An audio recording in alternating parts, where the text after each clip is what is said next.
Bonjour à tous et bienvenue dans ce nouveau chapitre, le chapitre G2 sur les espaces, transport et mobilité, chapitre donc de CAP. Ce chapitre correspond donc au cours papier qui ressemble à ça, chapitre G2, avec la gare de Toulouse. Voilà, donc si vous avez ce cours papier sous les yeux, nous pouvons commencer à remplir ce cours. Alors, en guise de prélude, décrire cette image, citer 2 raisons possibles au déplacement des voyageurs et quels sont les autres moyens de transport visibles sur cette image. Ici, vous avez donc la photographie de la gare de Lyon à Paris. Grande gare. Donc, première chose, décrire cette image. Que voit-on? Eh bien, vous pouvez dire qu'on voit des trains, on voit des lignes de chemin de fer, on voit des voyageurs avec des valises. N'hésitez pas à mettre pause pour noter tout ça. On voit également qu'il y a donc on est dans une gare donc avec une structure, enfin on a un toit, une gare de type 19e siècle. On voit des escalators et des escaliers qui emmènent vers des étages inférieurs. Et puis on voit des panneaux d'indication qui nous disent qu'il existe d'autres transports ici, sur cette gare, qu'on peut trouver un RER, un métro, et aussi des locations de voitures. Voilà la description de cette image. Citer 2 raisons possibles au déplacement de ces voyageurs. Pourquoi ces voyageurs se déplacent-ils? Eh bien, en classe, souvent les élèves me disent pour le travail ou pour les loisirs, les vacances, le week-end, etc. Donc ça peut être le travail, ça peut être pour les loisirs. Voilà 2 raisons.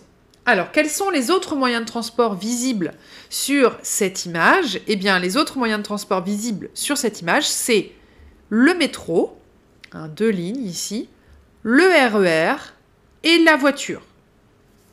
Alors, certainement qu'il y en a d'autres. Certainement au pied de la gare de Lyon, il doit y avoir des bus, certainement qu'il y a de quoi mettre son vélo, certainement qu'il y a des taxis, etc. Mais voilà, ceux qui sont présents sur cette image, le métro, le RER et la voiture, la location de voiture. Donc, une fois que vous avez noté tout ça, de quoi va parler ce chapitre? Eh bien, ce chapitre va parler des transports et des mobilités dans le monde. Il y a eu une révolution des transports et une révolution des mobilités, parce que la mobilité, c'est pas juste vous qui pouvez vous bouger ou des marchandises qui peuvent bouger, c'est aussi les idées, les choses. Donc ça passe par Internet, le numérique, le digital, etc. Tout ça, ça s'est intensifié ces dernières années. Les individus, les biens, les données, les services, tout ça, ça bouge. Il y a une augmentation des circulations et donc ça transforme profondément le territoire, ces mouvements et ces mobilités. C'est ça qu'on va voir d'un point de vue géographique, comment ça a transformé le territoire, et donc avec ce phénomène de mondialisation, le fait que tout le monde soit relié avec tout le monde, eh bien, il va y avoir des conséquences géographiques.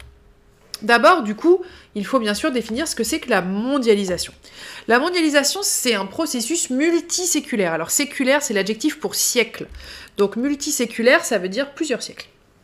C'est un processus multiséculaire géohistorique, donc dans l'espace, dans le temps, d'extension progressive, donc ça a mis du temps, ça a pris plusieurs siècles, du capitalisme, c'est-à-dire notre système qui fonde la richesse sur les personnes qui détiennent le capital, c'est-à-dire ce qui fait l'entreprise, ce qui permet de produire, par exemple les boulangers, vous avez le capital, c'est votre boulangerie, vos machines, etc. Qui détient le capital, détient la richesse. Donc ce système capitaliste d'échange, eh bien, il s'est diffusé à l'espace planétaire, il s'est diffusé sur toute la planète.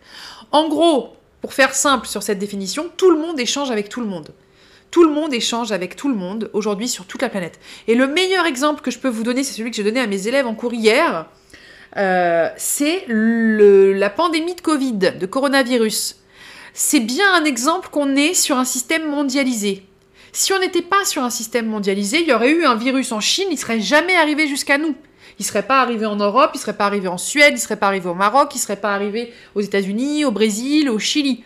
Or ici, vous avez vu qu'en l'espace de quelques mois, tous les pays du monde ont été infectés. C'est bien la preuve qu'on est connectés, qu'on échange, qu'on bouge, que les gens bougent, que les marchandises bougent, etc. D'accord ? Ça montre qu'on est dans un monde mondialisé. Malheureusement, c'est pas un exemple joyeux, mais c'est un exemple qui vraiment vous montre ça. Donc, nous allons voir comment s'organisent les transports et les mobilités dans un monde mondialisé. Dans un monde globalisé, on peut dire aussi. Si vous voyez ce mot-là, ça veut dire la même chose. Donc, je vous propose un plan en 3 parties. On va faire une première partie, on va voir les hommes. Bah oui, quand même, nous d'abord. Les hommes qui sont en mouvement. Donc d'abord les mobilités locales, les mobilités nationales dans votre pays, et puis les mobilités internationales dans le monde entier. Ensuite, on va voir les échanges, qui sont toujours plus connectés. On va prendre l'exemple de l'entreprise Amazon, le e-commerce, qui se développe sur les territoires, et puis les circulations des données numériques. Et enfin, on verra la maritimisation du monde, c'est-à-dire le fait qu'aujourd'hui, tout ce qui voyage, les marchandises, etc., en grande partie, elles passent par les mers, par les bateaux. Et nous verrons donc des grands ports qui sont au cœur de ces échanges. Alors d'abord, les hommes. Les hommes sont en mouvement.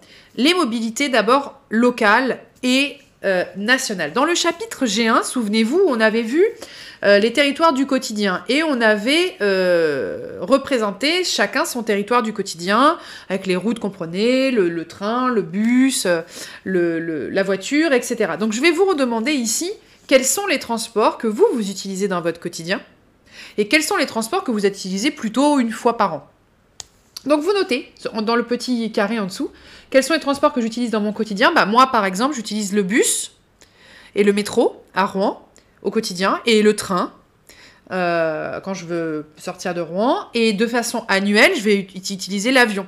Bon, là, en ce moment, on ne peut pas voyager, mais voilà, j'utilise l'avion et la voiture. Je peux louer une voiture occasionnellement pour des vacances. Donc, voilà, de façon annuelle, la voiture et l'avion.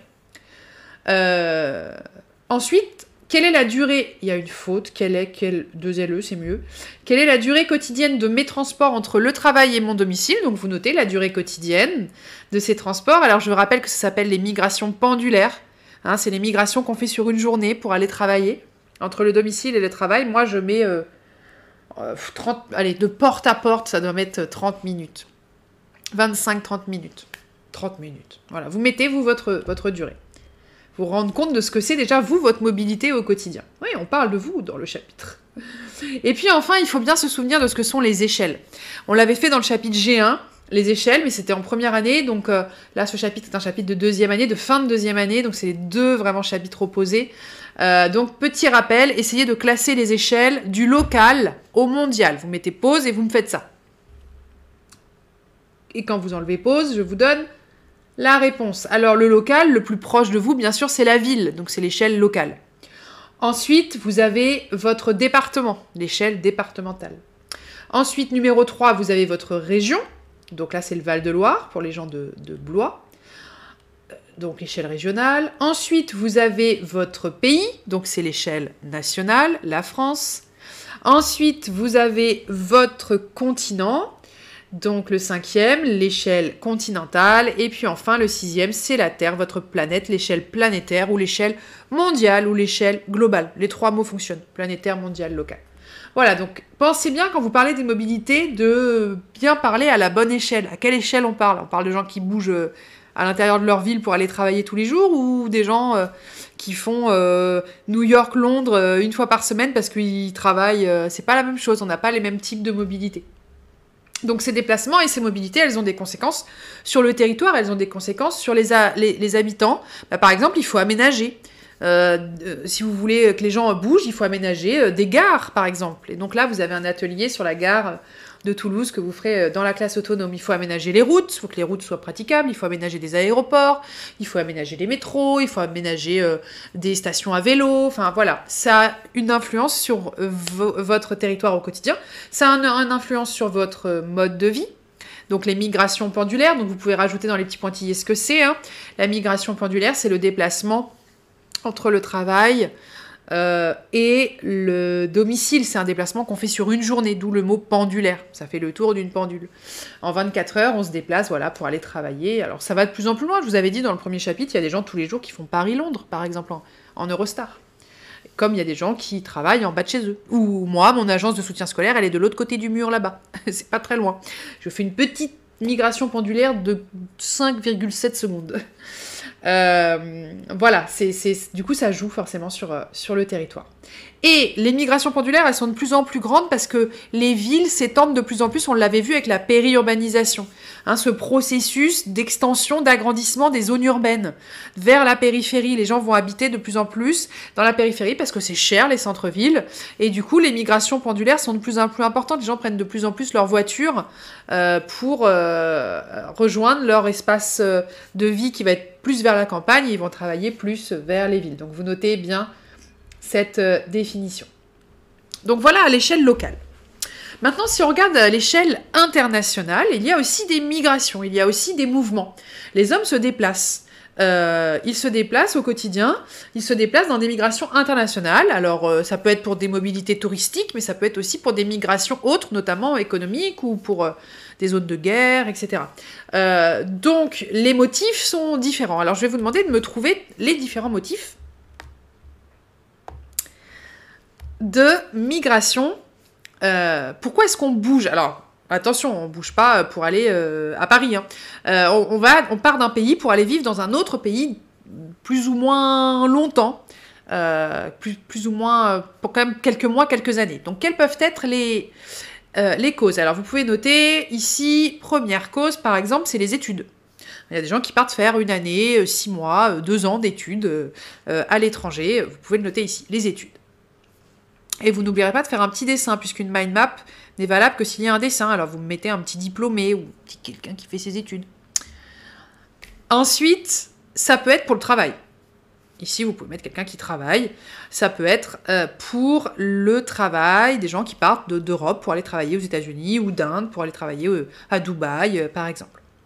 Ça peut être également pour des causes de guerre. J'ai des élèves souvent qui me disent ça. Hein. Pour la guerre, c'est la guerre dans le pays, donc on part. Exemple, ici en France, on a des gens qui viennent de Syrie parce qu'en Syrie, c'était la guerre, c'était dangereux, donc ils sont partis de leur pays pour venir vivre en France. Donc des zones en guerre.